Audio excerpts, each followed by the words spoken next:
buhay. Katulad sa mga nurse, may first aid.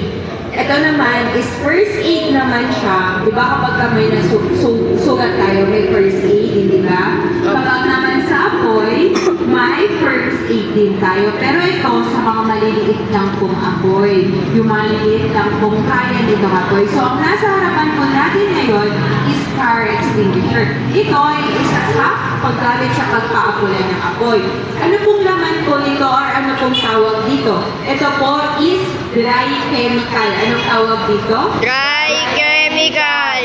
Monoammonium phosphate. Ano pong laman po nitong fire ex po na ito? Ang laman po nito is powder siya. Kapag ginamit mo to, ang lalabas dito is powder. Yun po yung nakaka-apula po ng apoy po. So, saan po ito ginagamit? Siyempre po sa mga nasusunog ng mga gamit po natin. Ang mga fire extinguisher is meron din po siyang ginagamit kung saan, kung ano po yung mga nasusunog. Meron po fire extinguisher na pwede po sa mga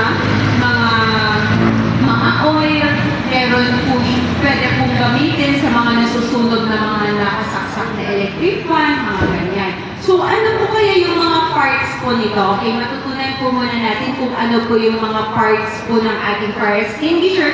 At next one is paano naman po siya gamitin. Okay, the first one is the, safety pin. Anong tawag dito? Safety pin. Kapag itong safety pin, release nyo yan at tinanggal nyo, pwede nyo lang gamitin yung fire ex. Pero mamaya i-explain ko po yan. Ito, ano pong tawag dito? Safety pin. Safety pin. Next one, anong tawag dito? Hose. Yan, very good, hose. Ito naman is nozzle. Nozzle. Itin ko, the first one? Safety pin. Hose. Nozzle. Very good. Next one, itong nasa taas, ito ang lever. Ang nasa baba na naman ang handle niya. Paano kaya ang paghawak ng proper way to hold the fire extinguisher? Ganito po ang paghawak ng fire extinguisher, okay? So again, ulitin ko, anong tawag dito? Lever.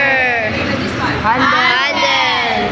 Next one is the pressure gauge. Anong tawag dito? Pressure gauge. Saan naman po ang pressure gauge?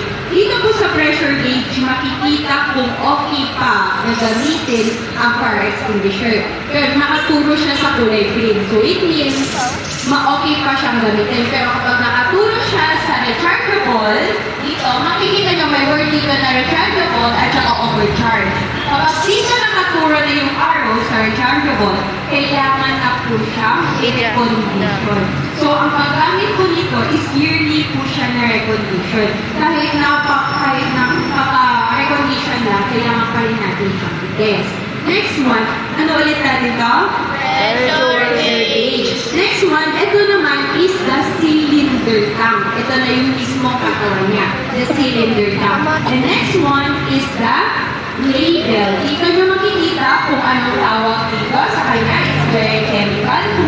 Kung anong mga pwede paggamitan. Classes A, ano yung mga class A na yun? Yun yung mga nasusunog na bagay na light materials katulad ng kahoy, plastic, papel, mga ganyan. Class B, yun yung mga liquid na nasusunugan, like mga oil, mga ganyan. At saka class C, yung mga electrical chemicals, yung mga nasusunog na nakasaksak, katulad ng electric fan, nakasaksak siya, nasunugan. So, anong tawag sa kanya? Class C fire. So, pwedeng gamitin to sa pag-apula ng apoy. Okay, next one is the nozzle. Pero kagaya niya na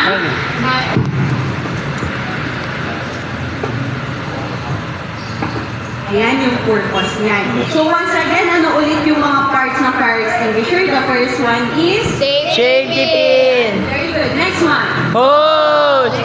Nozzle. Anong tawag dito? Cylinder tank. Good. Next one.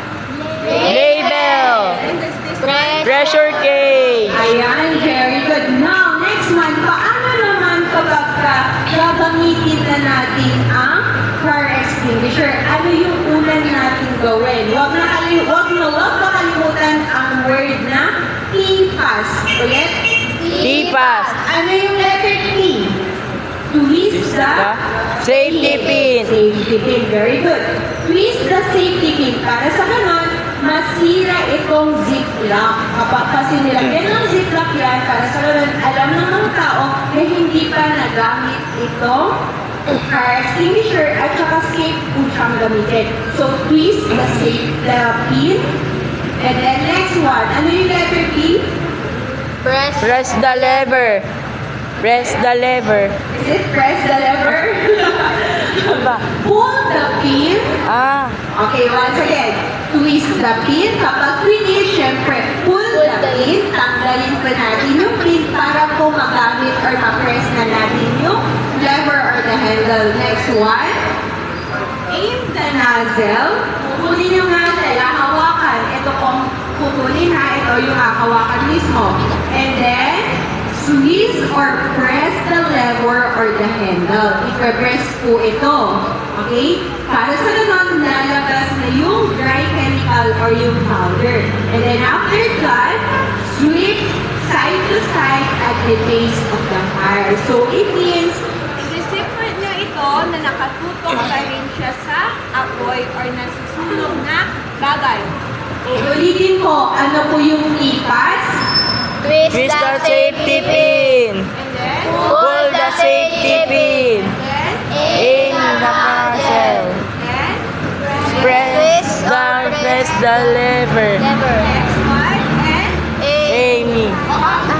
sweep The side by side side at the base of the fire. Fire, very good. Nakinig talaga. So are you ready to use this one? Yeah. Are you ready? Okay, Yes. sir, ito po ba yung gagawin? Yes. Ay, dali.